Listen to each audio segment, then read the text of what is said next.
My dear friend, I greet you today. My name is Chris Kahuria. I have been teaching on a topic I call personal quality. And I have been going through what I call 12 quality standards that we need to pursue. So far I have covered 3 quality standards, which are the quality of our mind, the quality of our thoughts, and the quality of our heart.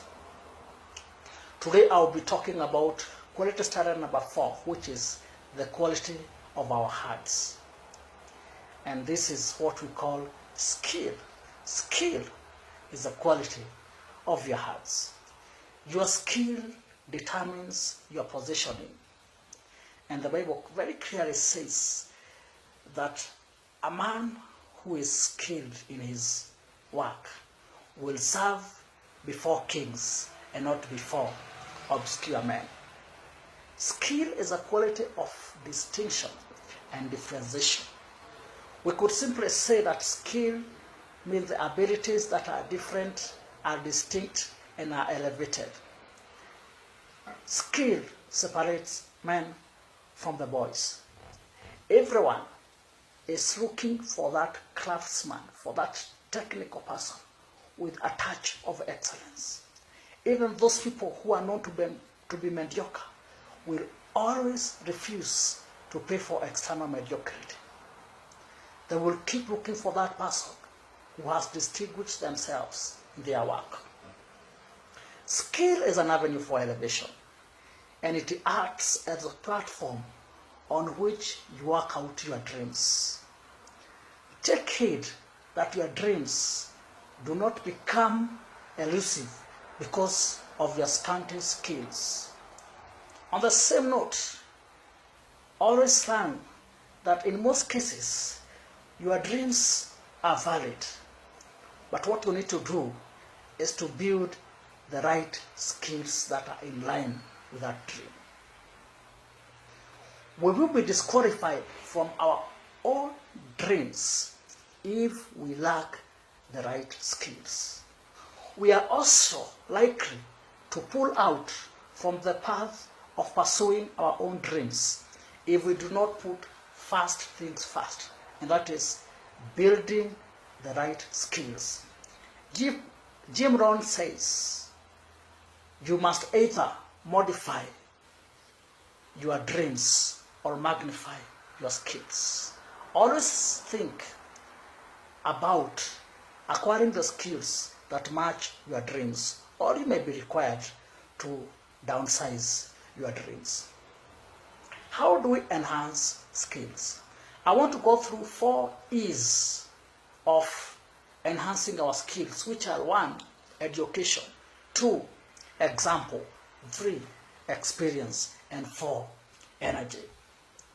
The first E in harnessing our skills is education. Education equips us with knowledge and information on what we ought to do and how we ought to do it. We learn the how and the logic behind it. And therefore, education is simply a process of preparing us to do. Preparation is essential for any success because life is not fake. Anything that we do in this world has both a theoretical foundation and a technical basis. And therefore, education helps us to have an understanding of why we do what we do and how to do it. E number 2 of enhancing our skills is example. For you to become an expert, you need education, but you also need mentors. There is a difference between knowing how it is done and seeing how it is done.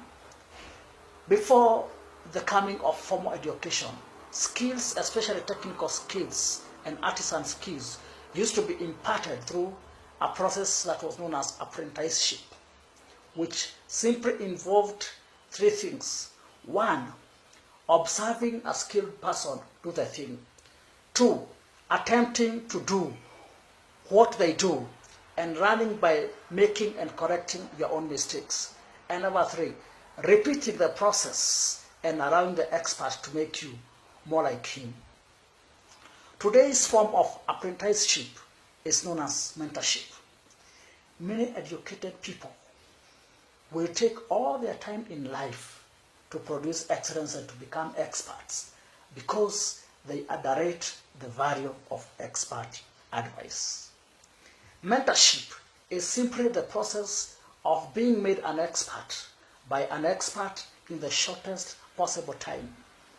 It is the simplest and most effective way of fast-tracking the learning curve.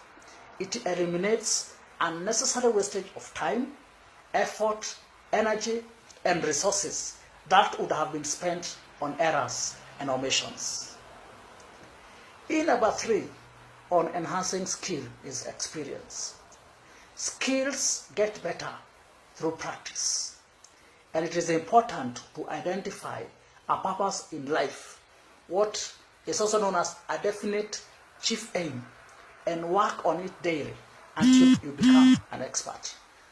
Too many people are not expert in anything because they spend a lot of their time hopping across careers as opposed to building a career.